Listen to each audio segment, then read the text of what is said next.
Cybertronians, Mr. Mighty here, back again with another video.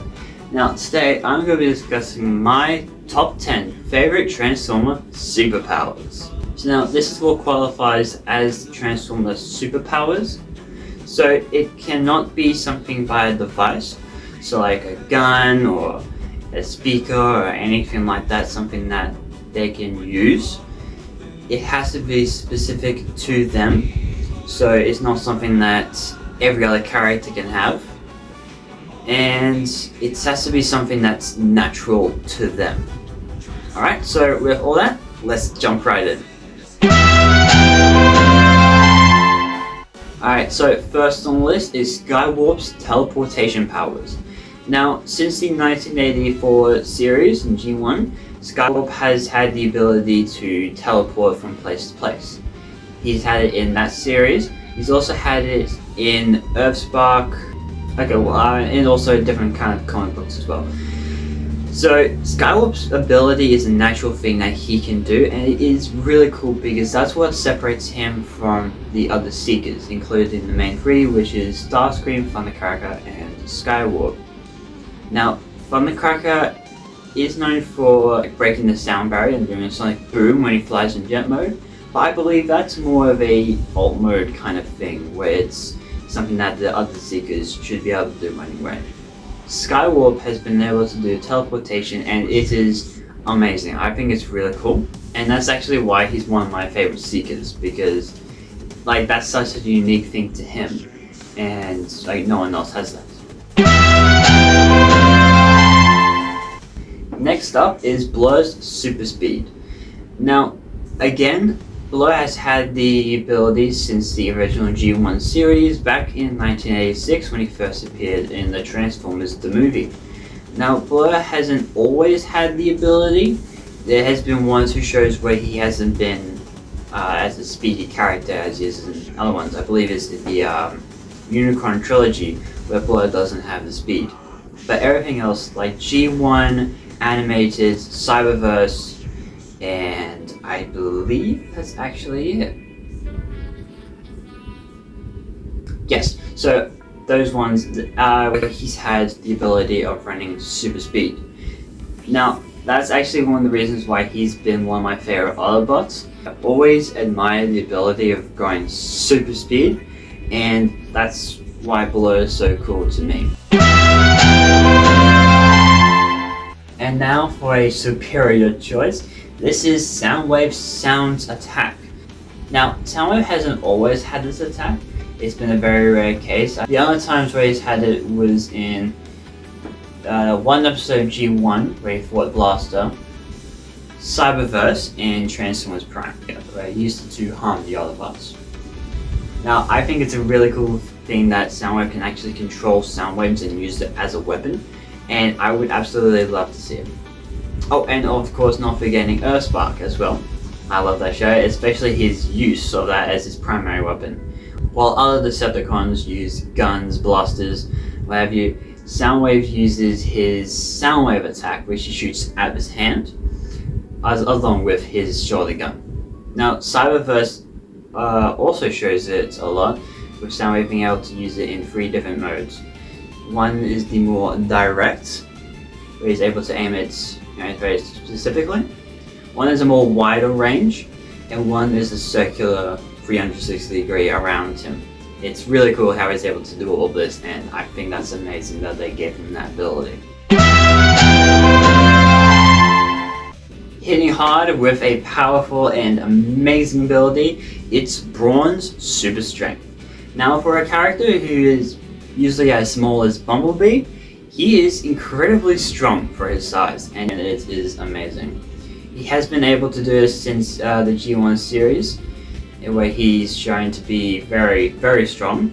We also see him in Animated, and sadly we haven't seen him in enough recent media for him able to show off his incredible strength.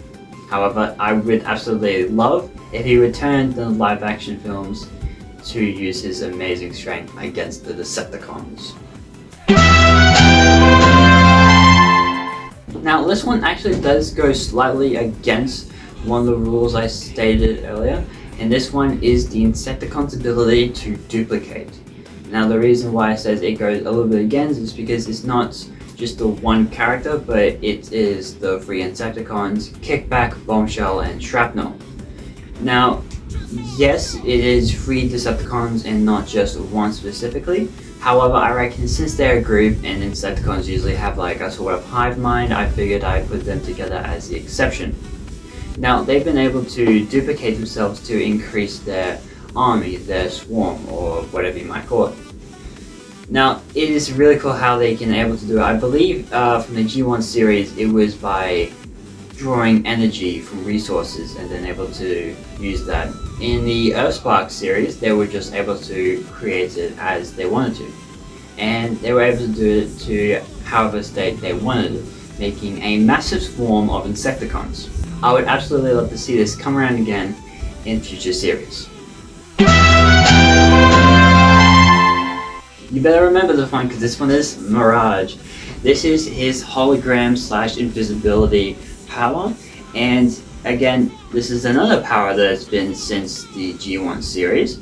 However, in the original series, Mirage had the ability to turn invisible, while modern media shows him as being able to create holograms or different types of illusions. With the Netflix series War for Cybertron, he was able to briefly turn himself invisible in the G1 style. Now, I actually have no problem with the fact that he's able to create holograms and turn invisible.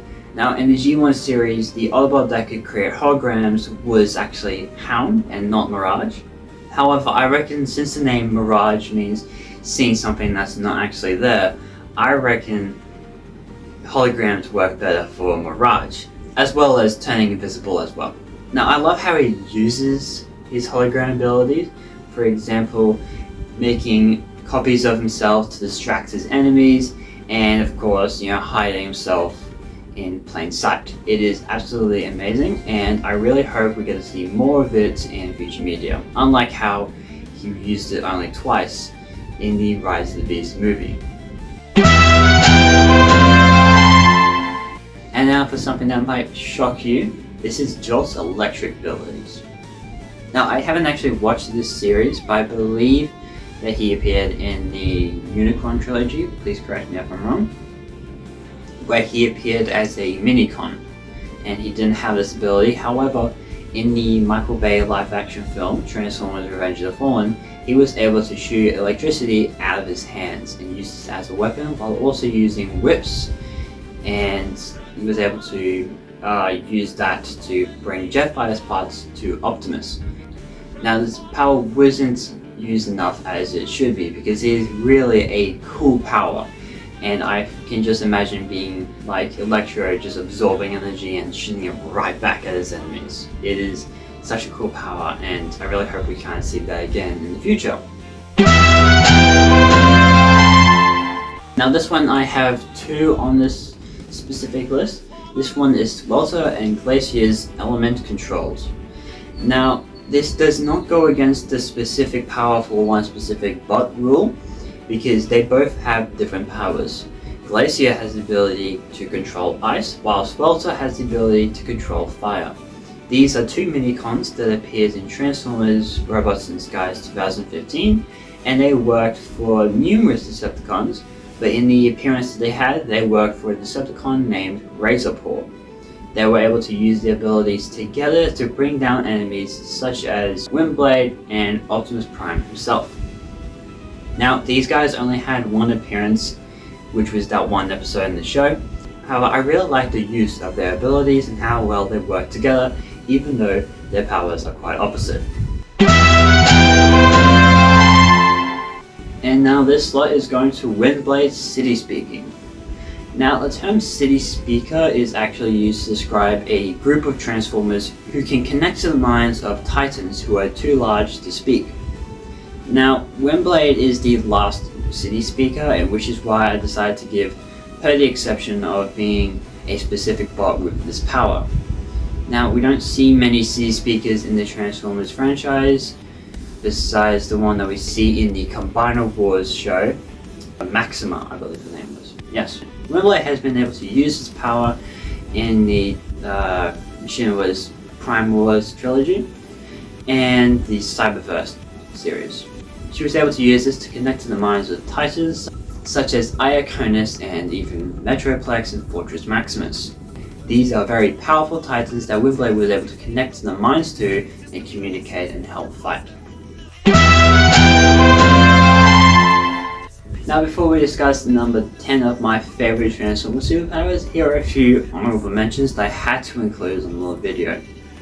Number 1 is Trailbreaker's Force Field ability, and I believe that this was a great power that should be used a lot more often, and definitely have him appear in new media now. And now we have a power that was used in only one series, and that is Ironhide's Colossus kind of attack. Now in Transformers Animated, Ironhide was able to adapt a more sturdier metal look and was able to be pretty much invincible, which gave him a very Colossus kind of style, and I really like that in the Transformers Animated series. Now the next one is Jetfire's ability to make space bridge portals. In Transformers Revenge of the Fallen, when we see Jetfire, he was able to make space bridge portals by himself without the use of other technology. This makes him a very special Transformer in the Michael Bay franchise, and probably why he's such an iconic character today. Should be, anyway. Next is the Rainmakers. Now, they are 3 Transformers that are able to make an acid rain that can harm whatever bot is hit by the rain. These bots are Acid Storm, Ion Storm, and Nova Storm. Nova Storm is the only Decepticon Rainmaker to reappear in a more modern series, that being Transformers Earthspark. However, we did see the Rainmakers again as regular Decepticons in Transformers Cyberverse. You just have to look around at the different color schemes. And finally, the last superpower on the list is Windcharge's ability to basically be Magneto. Now in the G1 series, he apparently had the ability to create magnetic fields, which he was able to use multiple times throughout the series. Now it has been a while since I've watched the original series, so I don't fully remember a whole lot about the power, but from what I can remember, he was able to use it basically like Magneto. This makes him a very powerful bot, which would make any Decepticon fearful of going up against him. Well, it should anyway. And that's going to do it for my top 10 favorite Transformer superpowers. Those are the superpowers that I really enjoyed. If you guys have any powers from Transformers that I have missed, please let me know, and let me know what your favorite superpower is. Thank you so much for watching. I'm Mr. Mighty, telling you guys to begin the assault.